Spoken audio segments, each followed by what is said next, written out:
भगवान की आरती करती हैं, उसी तरह से एक आरती उस आदमी के नाम की भी जरूर करेंगे अगर आप पढ़ लो तो। ये हमारा दुर्भाग्य है।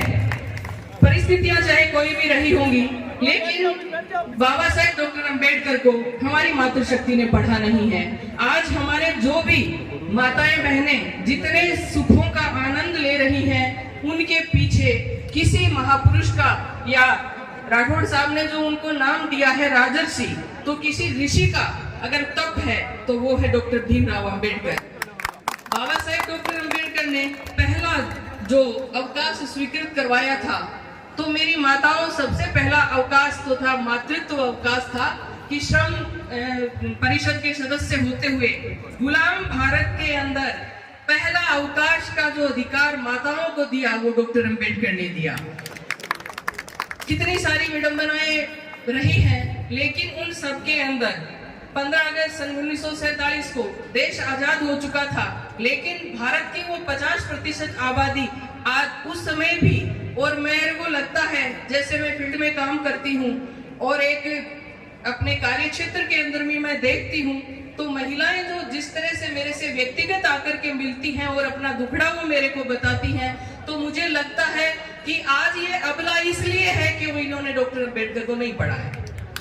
इतनी सारी शक्तियां दी हैं उन्होंने, लेकिन उन शक्तियों का वो नहीं पढ़ पाने के कारण उनके प्रति उनका न तो वो उपभोग कर पाती है, और न ही जिन्होंने उनको जो कुछ दिया है उस दाता के प्रति वो समर्पित हैं। आप ये बताइए कि कोई हमारा भला करे और हम उसका नाम भी न ले, क्या ये कृतज्ञता नहीं होती है? माता तो ऐसी होती है कि वह सहिष्णु, साहस, त्याग और बलिदान की मूर्ति होती है। वो मातृशक्ति डॉक्टर अंबेडकर से दूर है। मैं आप लोगों को कहना चाहूंगी कि आप बाबा साहेब को पढ़िए। आज महिलाओं को चाहे वो मातृत्व अवकाश है, वो शिक्षा का अधिकार है, संपत्ति का अधिकार है, मताधिकार है। बहुत सारे देशों में जो अधिकार है ना, ये मताधिकार महिलाओं को ही लड़ करके मिला है, लेकिन बाबा साहेब डॉक्टर अंबेडकर ने हमको सब कुछ हमारे दामन में बिना लड़ाई किए हुए अकेले ही संघर्ष करके सारा दामन गले में डाल दिया है। तो हम उसकी कीमत नहीं समझ पाते कि मिला है हमें। उन महिलाओं को पूछो जिन्होंने मताधिकार भी संघर्ष करके, आंदोलन करके लिया है। भारत की किसी भी महिला को किसी भी प्रकार का कोई आंदोलन नहीं करना पड़ा, और सारे के सारे सुख और आनंद उसके दामन में उस आदमी ने डाले हैं। बड़ा दुख होता है मुझे इस मंच से भी मैं कह रही हूँ कि आज भी भारत की कम से कम 90% महिलाएं इस आदमी को फूल चढ़ाने में भी, जबकि वो एक महापुरुष है, फूल चढ़ाने में भी अच्छा महसूस नहीं करती कि क्या किया है इन्होंने। अरे भाई पढ़ोगी तो जानोगी ना कि इन्होंने क्या किया है। तो आपसे मेरा अनुरोध है कि आप पढ़ो और अपनी शक्ति को पहचानो।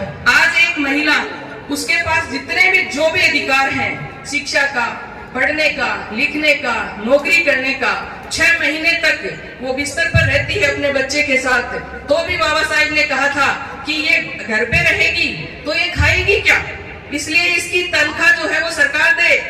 सोई सोई को वो खाट पे लेटी लेटी को अपने बच्चे की परवरिश करती हुई महिला को भी वो तनख्वाह मिलती है। दत्तक, यानी आपने देखा होगा जो हीरोइन सुष्मिता सेन है वो अनमेरिड है, लेकिन उसने बच्चे गोद लिए हैं। ये अधिकार किसने दिया? बाबा साहेब ने दिया कि कोई भी महिला चाहे शादी नहीं की है उसने, लेकिन उसको बच्चा चाहिए, अपना जीवन यापन करने के लिए उसको एक सहारा चाहिए, तो वो बच्चा गोद ले सकती है। पहले ये था हमारी जो धार्मिक जो परंपराएं थी उनमें कि चाहे वो कैसा भी है, चाहे मारे कूटे कुछ भी, जो अधिकार था वो भी डॉक्टर अंबेडकर ने दिया। मैं बाबा साहेब के कहते हैं कि अगर मान लो ऐसा संभव नहीं है, लेकिन ये जो सम्मान के अतिरेक में हम कहते हैं कि अगर चमड़ी के अपनी चमड़ी को उतार करके भी जूते बना करके उनकी फोटो के सामने अगर अर्पित करें ना, तो भी कम है कि उस जितना मान और सम्मान डॉक्टर अंबेडकर ने हम महिलाओं को दिया है। तूफान थम गया है, क्योंकि जो जांबाज होते हैं, जिनकी भावनाएं नेक होती हैं और संतों का जहां पर सानिध्य होता है, उन लोगों का तूफान कुछ नहीं कर सकता। हमने हमारे जीवन में ऐसा देखा है कि बहुत सारे तूफान आए, बहुत सारे संघर्ष आए, अनंत समस्याएं आई, लेकिन वो आई और चली गई। हम अडिग थे, हम अडिग हैं और अडिग रहेंगे। ऐसे ही हमारा भारत आज इन समस्याओं से जूझ रहा है, तो हमें इस भारत को सशक्त बनाने के लिए सबको मिलजुल कर के काम करने की जरूरत है।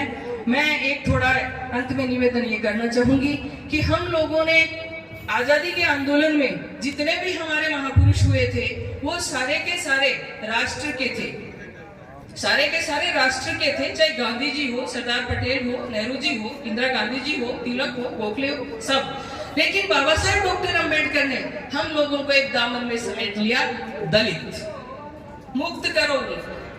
वो भारत के सपूत थे, वो विश्व के सपूत थे, वो विश्व रत्न थे। इसलिए कभी भी कोई भी महापुरुष किसी जाति धर्म का जागीर नहीं होता, वो एक मानवता के उत्थान के लिए जन्म लेता है। तो उस महामानव को मानवता के उद्धारक के रूप में, भारत के कल्याण के रूप में सभी लोगों को दिमाग के अंदर जो भी कुछ कमी त्रुटि, जो भी शंका है, उसको दूर करके स्वच्छंद मन से आप एक बार उनको पढ़ करके देखिए कि शायद वैसा सपूत भारत में कोई दूसरा पैदा नहीं हुआ, जिन्होंने कलम की एक लाइन से, आर्टिकल 13 की एक लाइन में लिखा कि आज से पहले के सभी विधान जीरो किए जाते हैं। ऐसी क्रांति भूतो न भविष्यति, न हुई है न होगी। एक व्यवस्था को खत्म करने के लिए दूसरी व्यवस्था स्थापित करने के लिए खूनी क्रांति हुई है, लेकिन एक वाक्य से जिन्होंने परिवर्तन किया, ऐसा इस धरती का लाल डॉक्टर बाबा साहेब भीमराव अंबेडकर को मैं सत सत नमन और वंदन करते हुए मेरी वाणी को विराम देती हूँ। जय भारत, जय संविधान।